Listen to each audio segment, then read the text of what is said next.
রথযাত্রার অনুষ্ঠান কেমন হচ্ছে? রথযাত্রা কেমন হয়েছে? আপনারা কে কে যোগদান করেছিলেন? হরে কৃষ্ণ। জগন্নাথের রথযাত্রা কলকাতা তথা বঙ্গভূমিতে চিরকাল চলে আসছে। আমরা ছোটবেলায় কবিতা পড়েছিলাম না, বসেছে আজ রথের তলায় স্নান যাত্রার মেলা, সকাল থেকে বাদল হলো ফুরিয়ে এলো বেলা। কার কার মনে আছে? কি এই কবিতা তোমরা পড়োনি? দেখো কলকাতার কি অবস্থা হয়েছে। বাংলাদেশের সংস্কৃতি হারিয়ে যাচ্ছে। আমাদের ভারতীয় সংস্কৃতিটা কিসের সংস্কৃতি? ভারতের সংস্কৃতির বৈশিষ্ট্য হচ্ছে ভগবত ভক্তি। ভগবানকে কেন্দ্র করেই আমাদের ভারতবর্ষের জীবন, আমাদের বৈদিক সংস্কৃতি। কেননা মানব জীবনের প্রকৃত উদ্দেশ্য হচ্ছে ভগবত ভক্তি লাভ করা।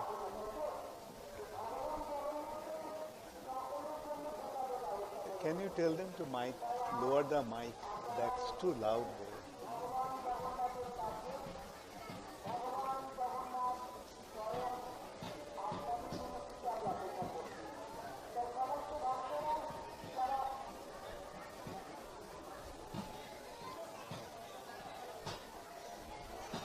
লব্ধা সুদুর্লভমিদম বহু সম্ভবান্তে। আমাদের শাস্ত্রে বলা হয়েছে যে বহু সম্ভাবনার পর এই মনুষ্য জীবন লাভ হয়। আর এই মনুষ্য জীবন প্রথমত অনিত্য, এবং প্রথম কথা হচ্ছে এটা দুর্লভ, এবং এই জন্মটা যে কখন, এই জীবনটা যে কখন শেষ হয়ে যাবে তারও কোনো নিশ্চয়তা নেই।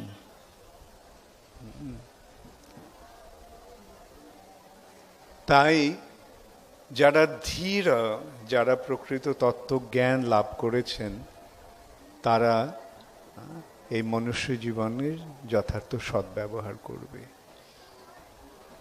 কেন এই জীবন ছাড়া ব্রহ্ম জিজ্ঞাসা সম্ভব নয়। ব্রহ্ম জিজ্ঞাসা হচ্ছে আমি কে, আমি কে। আমি যদি সাধারণত যদি আপনাদের জিজ্ঞাসা করি আপনি কে, তাহলে উত্তরটা কি হবে? উত্তরটা হবে আমি, আমার এই নাম, আমি অমুকের পুত্র, ইত্যাদি ইত্যাদি। কিন্তু এই যে পরিচয়, এই পরিচয়টা কি আমাদের প্রকৃত পরিচয়? কে কে মনে করেন যে এই পরিচয়টা আমাদের প্রকৃত পরিচয় নয়? হাত তুলুন। খুব ভালো, সুন্দর। এই দেহকে কেন্দ্র করে আমাদের যে পরিচয়, সেটা আমাদের প্রকৃত পরিচয় নয়। আমাদের প্রকৃত পরিচয় আমাদের চিন্ময় স্বরূপ। আমি যে আত্মা, তাকে জানা। দেহটা জড়, সমস্ত জড় হচ্ছে অচেতন। এখন এই অচেতন জড় শরীরে চেতনা কেন এসেছে? আমি যদি এই প্রশ্নটা করি, এই জড় শরীরে চেতনা কেন এসেছে, তাহলে আপনাদের উত্তরটা কে কে দিতে পারবেন? এই জড় শরীরে চেতনা কিভাবে এসেছে, কেন এসেছে? আচ্ছা, অনেকে জানেন অনেকে জানেন না। আচ্ছা, জড় শরীরে চেতনা কতক্ষণ থাকে? যতক্ষণ এই শরীরে জীবন আছে, তাই নয় কি? জীবনটা শেষ হয়ে যায় যখন, তখন তাকে আমরা কি বলি? মৃত্যু। অর্থাৎ যখন মৃত্যু হয় তখন এই শরীরে চেতনা থাকে। আচ্ছা, এখন যদি আমি প্রশ্ন করি মৃত্যু কেন হয়, কখন হয়, তাহলে কি উত্তর হবে? এই উত্তরটা কে কে দিতে পারবেন? হ্যাঁ, আচ্ছা, এই উত্তরটা কে কে জানতে চান? হাত তুলুন। ওকে। যখন কারোর মৃত্যু হয় তখন যদিও শরীরটা সেখানে পড়ে থাকে, আমরা কি বলি? ও চলে গেছে, তাই না? দেহ ত্যাগ করেছে, দেহটা ত্যাগ করেছে, দেহ ত্যাগ করেছে। এখন কে দেহ ত্যাগ করলো? দেহটা কে ত্যাগ করেছে? এই উত্তরটা কে কে জানেন? এই উত্তরটা কে কে জানতে চান? আর কে কে আলস্য ভরে হাত তুলছেন না?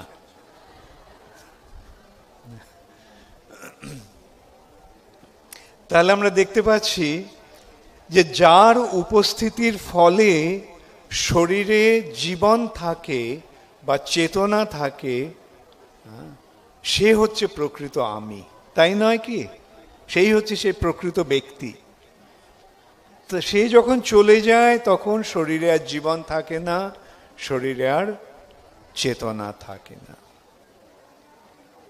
তাহলে এখন যদি আমি জিজ্ঞাসা করি যে আমাদের প্রকৃত স্বরূপে আমরা কি, আমাদের প্রকৃত স্বরূপে আমরা কে,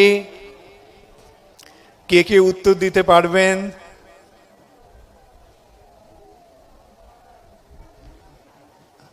অনেক হাত উঠেছে, ভালো।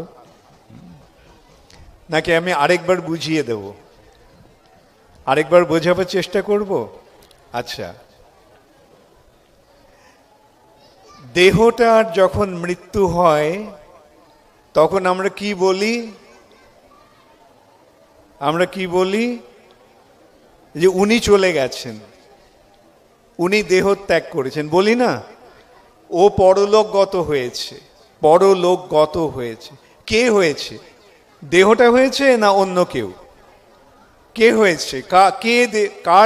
কে চলে গেছে? যার চলে যাওয়ার ফলে দেহটার মৃত্যু হয়েছে। এটা খুব সরল প্রশ্ন, কিন্তু এর উত্তরটা অত্যন্ত জটিল। কিন্তু যখন উত্তরটা আমরা পেয়ে যাই তখন সেটা সরল হয়ে যায়। এখন আমি যদি বলি যে আত্মার উপস্থিতির ফলে দেহে জীবন থাকে, আত্মা যখন দেহ থেকে চলে যায় তখন দেহের মৃত্যু হয়। আচ্ছা, এটা কে কে মেনে নিয়েছেন? আচ্ছা, তাহলে এখন আমি জিজ্ঞাসা করি যে আমাদের স্বরূপে আমরা কে? আচ্ছা, কে কে মেনেছেন যে আমাদের স্বরূপে আমরা আত্মা? অনেক ধন্যবাদ। দেখুন, এই সরল সত্যটাকে তুলে ধরার জন্যই আমাদের সমস্ত প্রচেষ্টা। ইসকনের একমাত্র উদ্দেশ্য হচ্ছে মানুষকে তার প্রকৃত পরিচয়টা জানিয়ে দেওয়া। এখন আমরা যদি আরেকটু এগোতে চাই, এখন আমরা এটা তো মেনে নিলাম যে আমাদের স্বরূপে আমরা আত্মা। আচ্ছা, এখন এই আত্মা কি জড় জগতের বস্তু, না আত্মা অন্য কোনো জগৎ থেকে এসেছে? কে কে মনে করেন যে আত্মা অন্য জগৎ থেকে এসেছে? আচ্ছা আচ্ছা, এখন যদি আমি জিজ্ঞাসা করি আত্মার স্বরূপটা কি? আত্মার জন্ম হয়? জন্ম কার হয়? ভেরি গুড, আমি অনেক শুনতে পাচ্ছি দেহের। দেহের জন্ম কখন হয়? দেহের জন্ম কখন হয়? যখন আত্মা একটা নতুন দেহ গ্রহণ করে, ধারণ করে, তখন আমরা বলি জন্ম হয়েছে। কার জন্ম হয়েছে? দেহটির জন্ম হয়েছে। আর আত্মা যখন দেহটি ছেড়ে চলে যায়, তখন আমরা বলি মৃত্যু হয়েছে। কার মৃত্যু হয়েছে? দেহের মৃত্যু হয়েছে। তাহলে আত্মার কি জন্ম হয় না মৃত্যু হয়? হ্যাঁ, এই কথা দেখুন ভগবদ গীতায় ভগবান অত্যন্ত সরলভাবে বুঝিয়ে দিয়েছেন। এই যে কথাগুলি আমি এখন বললাম, এগুলি সমস্ত ভগবদ গীতার কথা। হ্যাঁ, ভগবদ গীতা হচ্ছে সমস্ত বেদের সারাতিসার। এই ভগবদ গীতা কার থেকে আমরা পেয়েছি? কে কে জানেন ভগবদ গীতা কে দিয়েছেন? আচ্ছা, ভগবদ গীতা পরমেশ্বর ভগবান শ্রীকৃষ্ণ দিয়েছেন। গীতা, গীত ভগবান গেয়েছেন, গেয়েছেন। এটা ভগবান যেন সঙ্গীতের মতো এটা গেয়েছেন, ভগবদ গীতা। এই যে অপূর্ব জ্ঞানগর্ভ যে তত্ত্ব, সেটি ভগবান আমাদেরকে স্বয়ং দান করেছেন। এবং তিনি কিভাবে দান করেছেন? তিনি প্রথমেই এই যে তত্ত্বজ্ঞান, এই তত্ত্বজ্ঞানের শুরুতেই ভগবান এই বস্তুটি নির্ণয় করেছেন, এই তত্ত্বটি নির্ণয় করেছেন। ন জায়তে ম্রিয়তে বা কদাচিন। আত্মার কখনো জন্ম হয় না, আত্মার মৃত্যু হয় না। ভগবান আরো বলছেন, নৈনং ছিন্দন্তি শস্ত্রাণি। এই আত্মাকে অস্ত্র দিয়ে কাটা যায় না, কোনো অস্ত্র দিয়ে আত্মাকে কাটা যায় না। নৈনং দহতি পাবকঃ। এই আত্মাকে আগুন দিয়ে পোড়ানো যায় না। ন চৈনং ক্রেলয়ন্ত অপ। এই আত্মা জল দিয়ে ভেজানো যায় না। নায়ং শোষয়তি মারুতঃ। বা বায়ু এই আত্মাকে শুকোতে পারে না। দেহটাকে অস্ত্র দিয়ে কাটা যায়, দেহটাকে আগুন দিয়ে পোড়ানো যায়, দেহটাকে জলে ডোবানো যায়, দেহটা বায়ু দিয়ে শুকিয়ে যায়, কিন্তু আত্মা এর দ্বারা প্রভাবিত নয়। তাহলে আমরা দেখতে পাচ্ছি কি, যে দেহটাকে কেন্দ্র করে আত্মা এই জড়জগতে কার্যকলাপ করছে। এখন অনেক রকম দেহ রয়েছে, 84 লক্ষ দেহ রয়েছে। তার মধ্যে আছে জলচর, স্থাবর। প্রথমত স্থাবর এবং জঙ্গম।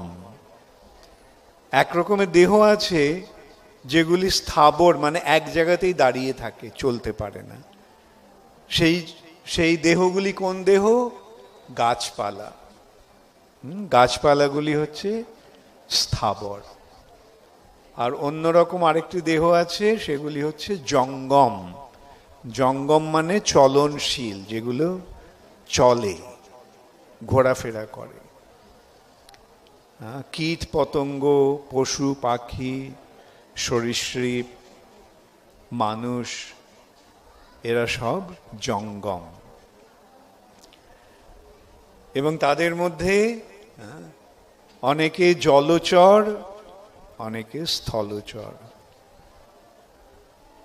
তার মধ্যে আবার কেউ কীট পতঙ্গ শরীর, কারো পশু পাখির শরীর, এইরকম 80 লক্ষ বিভিন্ন রকমের শরীর রয়েছে। আর 4 লক্ষ শরীর হচ্ছে মানুষের শরীর।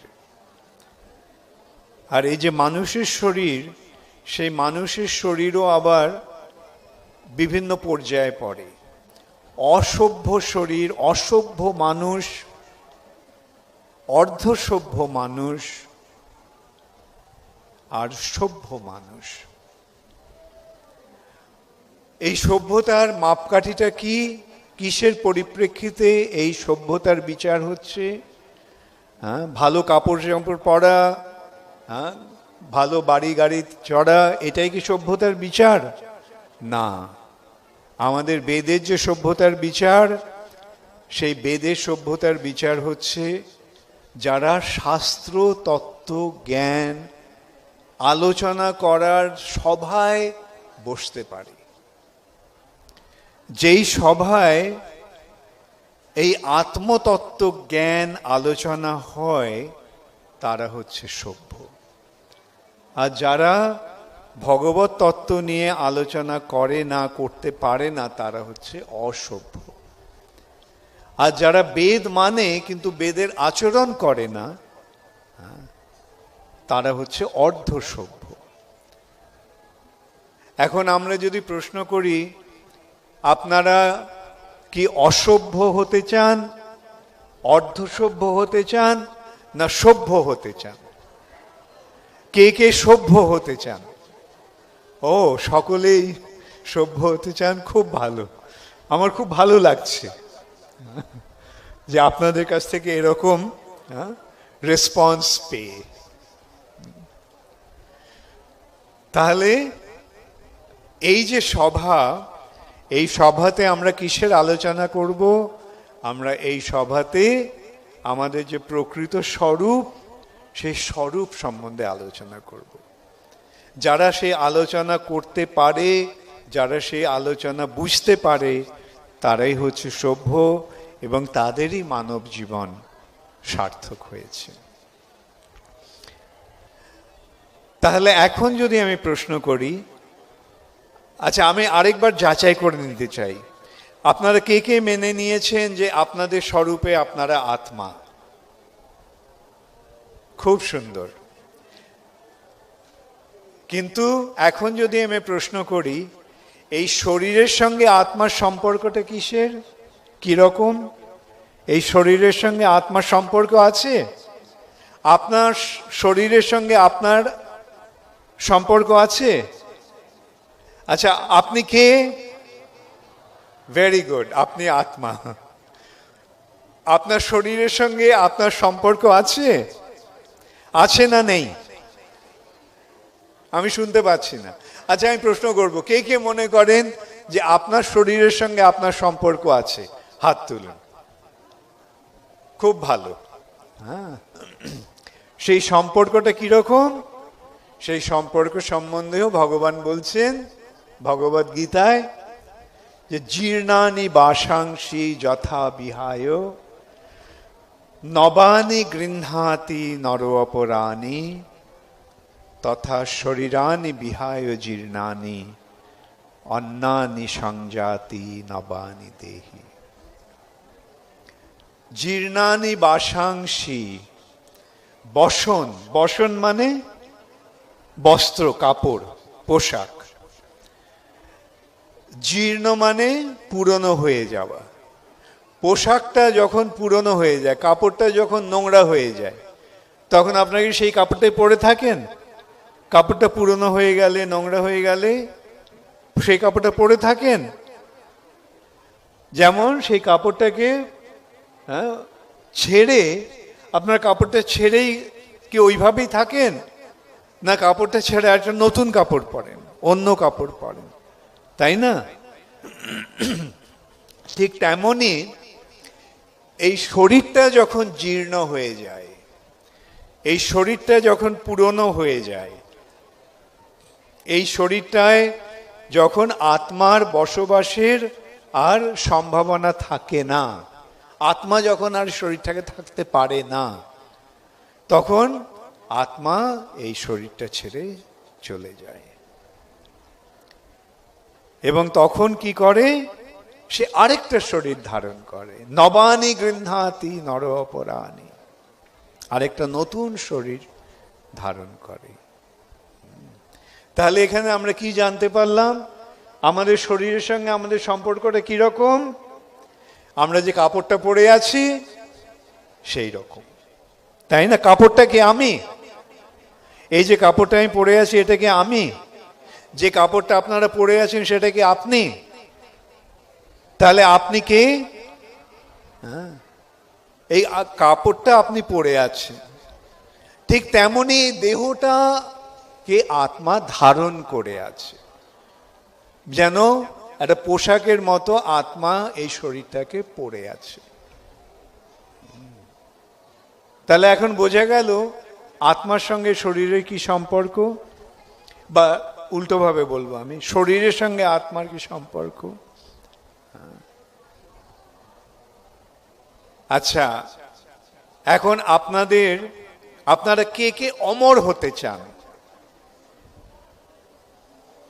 আমরা বলি না, মরিতে চাহি না আমি সুন্দর ভুবনে, তাই না? কেউ মরতে চায় এখানে? কেউ মরতে চায়? লজ্জা পাওয়ার কিছু নেই, ভয় পাওয়ারও কিছু নেই। হ্যাঁ, আমরা প্রকৃতপক্ষে আমরা কেউই মরতে চাই না, আমরা সকলেই অমর হতে চাই না। হ্যাঁ, তা না হলে ডাক্তারের কাছে এত পয়সা খরচ করে যাচ্ছি কেন? এত পয়সা খরচ করে ওষুধ কিনছি কেন? কেন করছি? বেঁচে থাকার জন্য। হ্যাঁ, কোনো রোগ হলেই সঙ্গে সঙ্গে আমরা ছুটছি রোগটা সারাবার জন্য, কেননা হ্যাঁ, এই রোগের মাধ্যমে আমাদের মৃত্যুর সম্ভাবনা।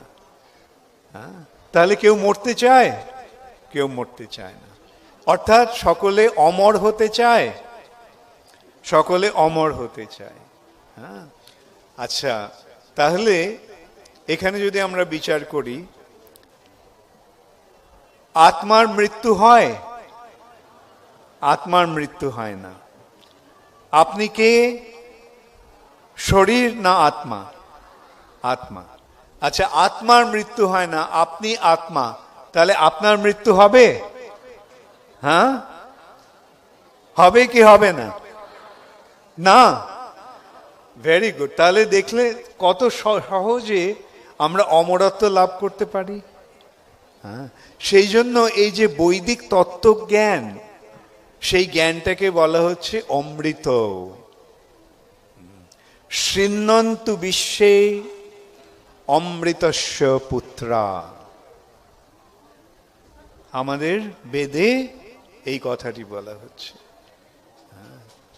যে এই সকলে, আমরা সকলে অমৃতের পুত্র। আমরা যদি অমৃতের পুত্র হই তাহলে কি আমাদের মৃত্যু হবে? তবে একটা জিনিস, যে আমাদের পিতার সঙ্গে আমাদের পরিচয়টা স্থাপন করতে হবে। পিতার সঙ্গে পরিচয় যদি না স্থাপন হয় তাহলে কি আমরা আমাদের প্রকৃত পরিচয় লাভ করতে পারবো? পারবো না। এখন যদি আমি প্রশ্ন করি যে আমাদের পরম পিতা কে? আমাদের পিতা কে?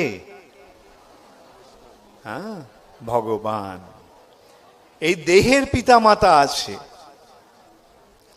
এই দেহটার পিতা মাতা আছে, তাকে আমরা জানি, তাকে আমরা চিনি, কিন্তু আত্মার পিতা কে? আত্মার মাতা কে? হ্যাঁ, এই আমাদের শাস্ত্রে বলা হচ্ছে আত্মার পিতা হচ্ছে বেদ, পিতা হচ্ছেন শ্রী গুরুদেব, আর আত্মার মাতা হচ্ছে বেদ, বেদ ও মাতা। পিতা মাতার মাধ্যমে আমাদেরকে নতুন জন্ম দান করছেন। কিসের জন্ম? আত্মার জন্ম। তাই জন্য এই যে মানুষের শরীর, যারা উচ্চ স্তরের মানুষ, হ্যাঁ, যারা এই আত্মতত্ত্বজ্ঞান লাভ করতে চায়, হ্যাঁ, তাদেরকে দ্বিতীয় জন্ম গ্রহণ করতে হয়। তাই তাদের বলা হয় দ্বিজ। দ্বিজ, দ্বিতীয়বার যার জন্ম হয়, দুবার যার জন্ম হয়েছে। সাধারণত লোকেরা মনে করে যে দ্বিজ মানে হচ্ছে ব্রাহ্মণ, আর ব্রাহ্মণ মানে হচ্ছে যার ব্রাহ্মণ পরিবারে জন্ম হয়েছে সে ব্রাহ্মণ। কিন্তু আমাদের শাস্ত্রে বলা হচ্ছে না, তা নয়। বলা হচ্ছে জন্ম না জায়তে শূদ্র, জন্ম অনুসারে সে যেই হোক না কেন সে শূদ্র। সংস্কারাৎ ভবতি দ্বিজ, সংস্কারের মাধ্যমে, এই সংস্কারটা কি? সদ্গুরুর কাছে দীক্ষা গ্রহণ করার মাধ্যমে বৈদিক তত্ত্বজ্ঞান লাভ করা, তার ফলে দ্বিজত্ব, দ্বিতীয় জন্ম লাভ হচ্ছে। সংস্কারাৎ ভবতি দ্বিজ, তখন বেদ অধ্যয়ন করার যোগ্যতা লাভ হয়। বেদ পাঠাৎ ভবেদ বিপ্র, ব্রহ্ম জানাতি ইতি ব্রাহ্মণ। এবং যখন ব্রহ্মকে, পরম তত্ত্বকে, আধ্যাত্মিক তত্ত্বজ্ঞান যখন লাভ হয়, তখন তাকে বলা হয় ব্রাহ্মণ। এই ব্রাহ্মণত্ব জন্ম অনুসারে হয় না, এটা গুণ ও কর্ম বিভাগস। ভগবান গীতাতে বলছেন যে চাতুর্বর্ণং ময়া সৃষ্ট, চারটে বর্ণ, ব্রাহ্মণ, ক্ষত্রিয়, বৈশ্য, শূদ্র, চাতুর্বর্ণং ময়া সৃষ্ট, আমি সৃষ্টি করেছি। গুণ ও কর্ম বিভাগস, গুণ এবং কর্ম অনুসারে।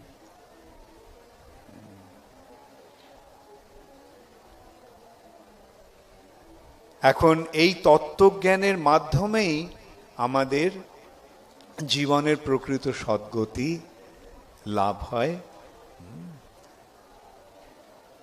আজকে শিল প্রভুপাদের কৃপার প্রভাবে সারা পৃথিবী জুড়ে এই বৈদিক তত্ত্বজ্ঞান প্রচারিত হচ্ছে। শুধু কলকাতায় বা বঙ্গভূমিতে বা ভারতবর্ষেই নয়, পৃথিবীর সমস্ত জায়গাতে এই বৈদিক জ্ঞানের প্রচার হচ্ছে, এবং তার ফলে হাজার হাজার মানুষ এই তত্ত্বজ্ঞান লাভ করে তাদের মনুষ্য জন্ম সফল করছে। শুধু এইটি সম্ভব হয়েছে আমাদের পরমারাধ্য গুরুদেব শিল প্রভুপাদের কৃপার প্রভাবে। এবং এই যে ইসকন সংস্থা, এই ইসকন সংস্থার একমাত্র উদ্দেশ্য হচ্ছে এই তত্ত্বজ্ঞান সকলকে প্রদান করা। আজকে যদি আমরা এখানে প্রশ্ন করি যে এই বৈদিক তত্ত্বজ্ঞান আপনারা কে কে লাভ করেছেন, হাত তুলুন। আচ্ছা, যারা লাভ করেছেন তারা কিভাবে লাভ করেছেন? ইসকনের সান্নিধ্যে আসার ফলে লাভ করেছেন, না ইসকন ছাড়া এই জ্ঞান লাভ হয়েছিল? ইসকনের সান্নিধ্যে আসার ফলে কার কার এই জ্ঞান লাভ হয়েছে? হ্যাঁ, তাহলে আমরা দেখতে পাচ্ছি যে শিল প্রভুপাদের কৃপার প্রভাবেই আমরা এই জ্ঞান লাভ করতে পেরেছি। ব্যক্তিগতভাবে আমি বলবো যে আমার এই জ্ঞান ছিল না। আমার স্বরূপে যে আমি আমার শরীর নই, আমার স্বরূপে যে আমি আত্মা, সেটা আমার জানা ছিল না। আমি ভগবদ গীতা পড়েছি এ পথে আসার আগে, শিল প্রভুপাদের চরণাশ্রয় করার আগে, কিন্তু ভগবদ গীতার প্রকৃত যে নির্দেশ, প্রকৃত যে তত্ত্ব, সেটা আমি বুঝতে পারিনি। শিল প্রভুপাদের সান্নিধ্যে আসার ফলে আজকে আমি জানতে পেরেছি, এবং আমি দৃঢ় নিশ্চয় যে আপনাদের সকলেরও সেই তাই হয়েছে। শিল প্রভুপাদের সান্নিধ্যে আসার আগে, শিল প্রভুপাদের শিক্ষার সান্নিধ্যে আসার আগে এই জ্ঞান আপনাদেরও ছিল না। আজকে শিল প্রভুপাদের কৃপায় আমরা সকলে এই জ্ঞান লাভ করার সুযোগ পাচ্ছি, এবং এই জ্ঞান লাভ করার ফলে আমাদের লাভ হয়েছে না ক্ষতি হয়েছে? লাভ হয়েছে। এবং আজকে সারা পৃথিবী জুড়ে এটা হচ্ছে। একটা সময় ছিল যখন আমি কলকাতাতে অনেক সময় থাকতাম, কলকাতা মায়াপুরেই আমি অধিকাংশ সময় থাকতাম। এখন কলকাতায় বছরে একবার দুবার আসা সম্ভব হয়, কেননা বিদেশে এত কাজ রয়েছে। এত মানুষ এই জ্ঞান লাভের প্রয়াসী, তাই তাদের কাছে এই জ্ঞানটি পৌঁছে দেওয়ার জন্য আমাদের জায়গায় জায়গায় ঘুরে বেড়াতে হয়। অনেকে দুশ্চিন্তাগ্রস্ত হয়ে পড়েছে আমি এত ভ্রমণ করছি বলে, কিন্তু কি না করে তো উপায় নেই। যে আমরা মুষ্টিমেয় কয়েকজন যারা আছি ইসকনে, আমাদের প্রচার করতে হচ্ছে। তবে মহাপ্রভু কি নির্দেশ দিয়েছেন? ভারত ভূমিতে হইল মনুষ্য জন্ম যার, জন্ম সার্থক করি করো পর উপকার। যাদের এই ভারত ভূমিতে মনুষ্য জন্ম লাভ হয়েছে তাদের কি করা কর্তব্য, তাদের কি করণীয়? জন্ম সার্থক করি করো পর উপকার। এই যে পর উপকার, সেই পর উপকারটা কি রকম? পর উপকারটা শুধু ওই খেতে দেওয়া, পড়তে দেওয়া, চাকরি জোগাড় করে দেওয়া, এটাই কি পর উপকার? এটাও আমরা করছি। যেমন এখানে আজকে হাজার হাজার মানুষকে প্রসাদ দেওয়া হচ্ছে, অন্নদান করা হচ্ছে। আমরা কেবল অন্নদান করছি না, আমরা ভগবত প্রসাদ প্রদান করছি। আমরা অনেক মানুষকে এই পথে অগ্রসর হওয়ার বাণী পৌঁছে দিচ্ছে, এবং সেইটাই হচ্ছে প্রকৃত পরোপকার। প্রকৃত পরোপকার তখনই হয় যখন প্রকৃত সমস্যার সমাধান হয়। এই জগতে সবচেয়ে বড় সমস্যাটি কি? এই জগতে সবচেয়ে বড় সমস্যা হচ্ছে মৃত্যু, তাই নয় কি? সমস্ত সমস্যাগুলি ওই মৃত্যুকে কেন্দ্র করে।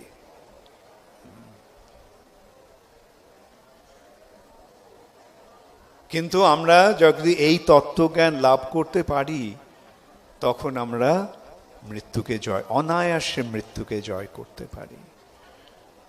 যে কথা আমি আগে বললাম, যে এই জ্ঞান লাভের ফলে আমরা অমৃতত্ব লাভ করি, আমরা অমর হয়ে যাই। কেননা আমরা প্রকৃত স্বরূপে আমরা সকলেই অমর। আমাদের স্বরূপটাকে ভুলে যাওয়ার ফলেই আমরা মরণশীল হয়েছি। যেহেতু আমরা এই শরীরটাকে আমার স্বরূপ বলে মনে করছি, এবং তাই যখন শরীরটা ছেড়ে আমাকে চলে যেতে হচ্ছে, তখন আমি ভাবছি এই শরীর আমার মৃত্যু হলো, আমার মৃত্যু হলো। যেহেতু আমার এই পরিচয়টা কেবল এই শরীরটাকে কেন্দ্র করে, তাই আমি মনে করছি আমার মৃত্যু হবে বা আমার মৃত্যু হলো। কিন্তু আমি যদি জানতে পারি এই শরীরটা আমার একটা বাহ্যিক আবরণ, সেই আবরণটাকে ছেড়ে আমি আমার প্রকৃত স্বরূপে যখন আমি অধিষ্ঠিত হতে পারি, তখনই আমাদের জীবন সার্থক হয়।